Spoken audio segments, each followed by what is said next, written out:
Wir sind auf dem Weg nach Leipzig und zwar treffen wir heute Anna Todd. Und ja, jetzt nehmen wir euch mit.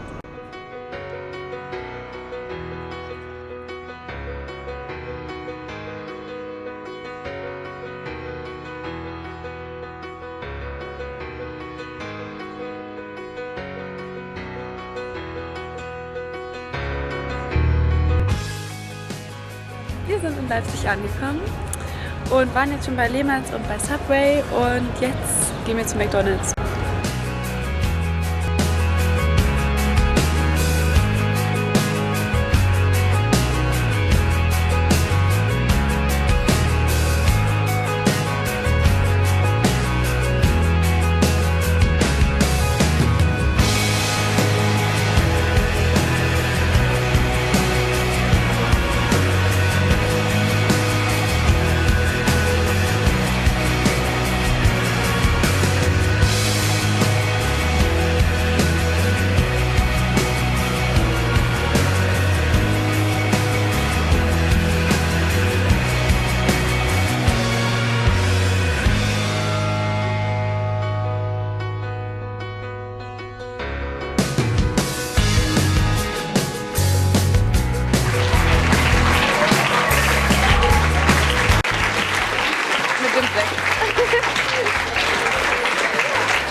Imagine it would become like this, it would develop like this? No, I had no idea. I was just writing for fun. I had been reading on Wattpad for like 4 months, before I ever even thought about writing anything my own. And it was just a spur of the moment thought, like I just kind of ran out of stuff to read, I felt like, and I only wanted to read fan fiction at the time. So I just thought, oh, I'll just write something for myself. And then it just kept getting bigger and bigger, and I had no idea. Even now I feel like every day there's something that's new and just so great, and I have no idea how all of this happened. Ja, also sie kann sich immer noch gar nicht richtig vorstellen, wie das alles passiert ist. Sie hat eigentlich nur angefangen zum Spaß zu schreiben und hat auch die ersten 4 Monate erstmal nur selber Fanfiction gelesen und irgendwann war es so, dass irgendwie gar nichts mehr übrig war zum Lesen, weil sie schon alles gelesen hatte.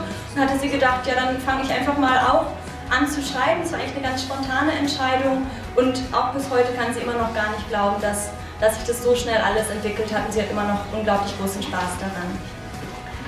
Du hast ja deine Bücher total schnell veröffentlicht. Du hast jetzt innerhalb eines Jahres sind 5 Bücher entstanden. Meinst du, du wirst auch in Zukunft immer noch so schnell die Bücher veröffentlichen?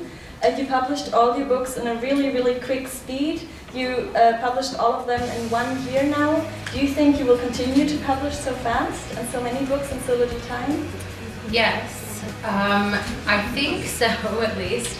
But when I started writing on Wattpad, I had no idea how long a book was supposed to be or how long a chapter was or anything. So I didn't even realize how fast I was writing. And I thought that all 3 books on Wattpad would be 1 book.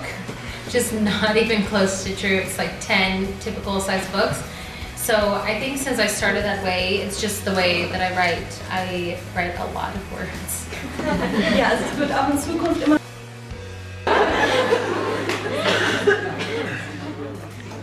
Okay, ich dachte eigentlich, ich soll nur lesen, aber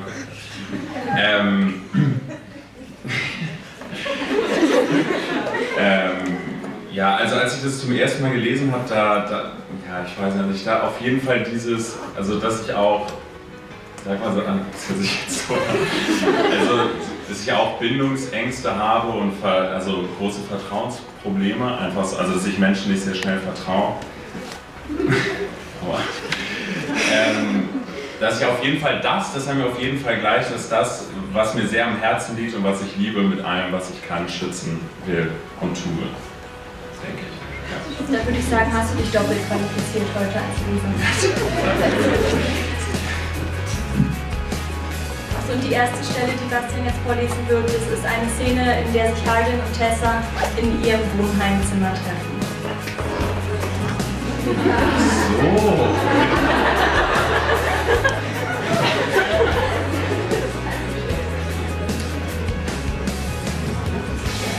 Am nächsten Morgen habe ich keine Lust, zu meinem ersten Kurs zu gehen, also mache ich mich stattdessen auf den Weg zu Stephs Zimmer. Wahrscheinlich schläft sie noch, aber mir ist langweilig und ihr Zimmer liegt nah am Raum meines nächsten Kurses. Ich texte ihr, dass ich unterwegs bin, warte aber ihre Antwort nicht ab. Der Flur des alten Gebäudes ist fast leer, nur ein paar hektische Nachzügler stürzen an mir vorbei, jede Menge Bücher im Arm. Ich klopfe, damit Miss Zimperlich keinen Herzinfarkt kriegt, und als keine Antwort kommt, schließe ich selbst mit dem Schlüssel auf, den Steph mir gegeben hat. Um auf Stephs Matratze nicht einzuschlafen, sende ich mich durch die Hauptprogramme des Kabelfernsehens. Gerade als irgendein spießiger Doktor zwei Idioten eine Eheberatung gibt, öffnet sich die Tür und Stephs Mitbewohnerin stürmt herein. Sie hat sich in ein Handtuch gewickelt und ihre langen, nassen Haare kleben ihr so im Gesicht, dass es fast lustig aussieht. Als sie überrascht die Augen aufreißt, schalte ich den Fernseher aus und starre sie an. Wo ist Steph? Kniet sie förmlich. Sie blickt auf den Fußboden, dann zu mir, dann wieder auf den Boden. Ich lächle über ihre Verlegenheit und sage nichts. Hast du mich gehört? Ich habe gefragt, wo Steph ist. Ihre Stimme klingt jetzt angenehmer, freundlicher. Mein Lächeln wird breiter. Ich weiß nicht. Sie windet sich und ich schätze, so fest, wie sie die Ränder ihres Handtuchs umklammert, wird sie den Stoff bald zerreißen. Ich schalte den Fernseher wieder ein und setze mich aufrecht hin.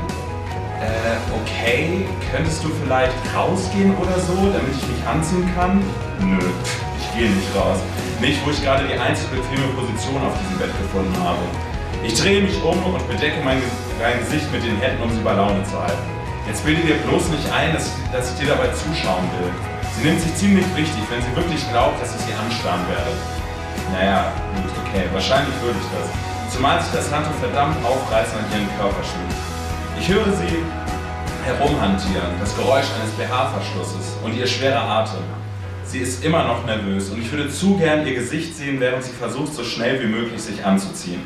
Ich würde gern die Hände vom Gesicht nehmen, nur um sie zu ärgern, aber ich habe gute Laune. Außerdem I was wondering, the first book you write only from Tessa's perspective. Then you switch between Tessa and Harden. In After Truth, After Life, After Forever. And there's a small part in After Forever from that perspective. And was it easy for you? How did it come on your mind? Yeah, it was really easy for me, especially toward the end. I think you can kind of tell that I felt more comfortable in Hardin's mind even than Tessa's. I don't know what that says about me, but I felt very comfortable with Hardin's mind. I just love to think about how he, or really discover how he thought about things. I feel like a lot of us are more like Hardin than we want to admit, but with Zed it was really fun to get even a third perspective of what was happening. But I love Zed, like I know half of you hate him, half of you love him, but I really like him a lot, and it was cool to be in his mind, especially in that time where I think we needed an outside perspective of their relationship. Also die Frage war, dass Are you a directioner? Yes. ja, ich glaube, das muss ich nicht groß übersetzen. Die Frage ist, ob Anna ein One Direction Fan ist, und das ist sie natürlich. Ja, nächste Frage vielleicht. Okay, so I'm Emma, and so first I was a travel and you visited something in Germany or the US? My traveling here was fun. I came from Toronto where we were having a Wattpad, like basically it was a party weekend, but we went to like a baseball game and stuff, but Wattpad started this program where they're signing a bunch of different writers from all genres, all amounts of reads, everything. So I got to meet a lot of my internet friends, which was really cool. So I was a little sad to leave, but then I was really excited to get here. And then I got here and we walked around more in Munich, but then it's been raining like every day. But today we had like 2 hours and we all kind of roamed around here, but then it started raining again, which is why my hair is like this big. But it's been really great. I love it here. Also die Frage war, I would rather not have a movie than have one without him. Even those of you I know, some are still skeptical about him, but he's so talented and so passionate about the role, and he's just a really great person. I feel like we're really lucky to have someone who really cares about it instead of like just someone who wants a paycheck. I think there's a big difference. And for Tessa, I really want Indiana Evans. She's always been Tessa to me since the second chapter of After. And Greg Sulkin has come in for Landon to meet with the producers. So pretty much everyone that you guys are tweeting about and things, Paramount is noticing and bringing them in. So just keep doing that and you'll have like exactly what you want. Okay, thanks.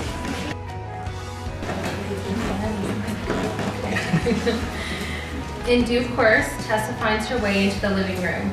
Zed latched onto her side like a damn lost puppy.